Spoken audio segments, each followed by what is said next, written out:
Welcome to episode 850, Charlie Munger, 10 lessons. An outline of episode 850, lesson 1 to lesson 5. This is lesson 6 to lesson 10. Lesson 1, how to be rich. Never spend more than you make. His example is Mozart. Here's the greatest musical talent maybe that ever lived. And what was his life like? Well, he was bitterly unhappy and he died young. That's the life of Mozart. What the hell did Mozart do to screw it up? Make himself, well, he did two things that are guaranteed to create a lot of misery. He overspent his income scrupulously. That's number one. That is really stupid. Lesson 2, how to live a long, meaningful, and prosperous life. It's a picture of Charlie Munger's huge extended family. At age 96, he easily outlived his 2 wives. He has 8 children.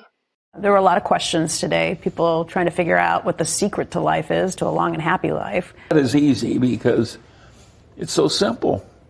What is it? You don't have a lot of envy, you don't have a lot of resentment, you don't overspend your income, you stay cheerful in spite of your troubles, you deal with reliable people, and you do what you're supposed to do. And all these simple rules work so well to make your life better. Lesson 3, he was a drifter till age 28. Studied mathematics at the University of Michigan, but dropped out. In World War II, he joined the United States Army Air Corps and spent 2 years studying meteorology at Caltech.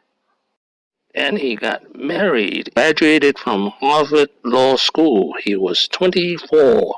After graduation, he spent 3 years as a real estate lawyer. Lesson 4, his whole life wisdom can be summarized in his book, Poor Charlie's Almanac. This was in the tradition of Ben Franklin's Poor Richard. It's full of terse and useful advice on how to get rich. Now here's a peek into his 25 golden nuggets. Lesson 5, wisdom acquisition is a moral duty. So be a learning machine. I constantly see people rise in life who are not the smartest, sometimes not even the most diligent, but they are learning machines. They go to bed every night a little wiser than they were when they got up, and boy does that help, particularly when you have a long run ahead of you. And this may remind you of Confucius too, is that wisdom acquisition was a moral duty. Lesson 6, humility is to know the edge of your competency. Well, I don't, but if humility means that you know the edge of your own competency, yes, and you aren't arrogantly stepping over the boundary, why do a couple of guys in a little place in Omaha do so much better than all these powerful minds in great institutions? It's not a competency if you don't know the edge of it.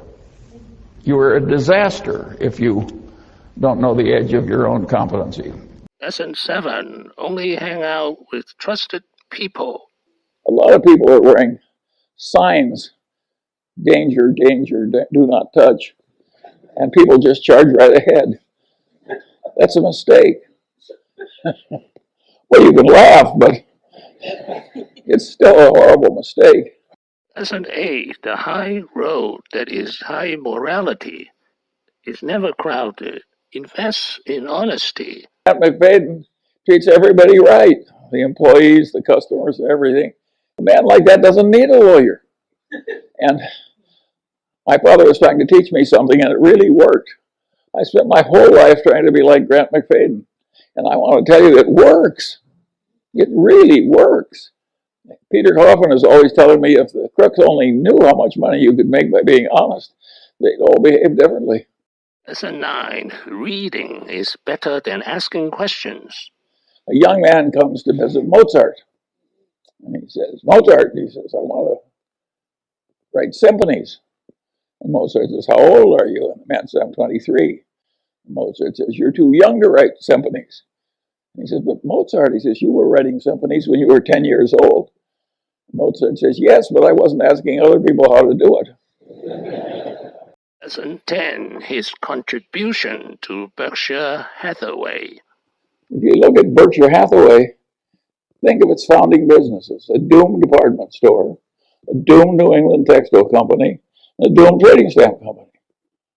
Out of that came Berkshire Hathaway. He was incapable of not thinking through what the realities of the situation were. In terms of stocks, something like American Express would have been that had gotten some trouble, but it was a wonderful business. And there were some others that, in terms of buying the entire business, I probably didn't realize what a wonderful business our first insurance purchase was, but I knew it was a good business. The first real business we bought that way was See's Candy. I mean, it was really an outstanding business, and I still had enough elements from my past that I really didn't want to pay the last few $1 million, and You didn't want to pay the last $25,000. yeah. Thank you for watching. Please subscribe and leave your questions and comments below. Wishing everyone peace and prosperity.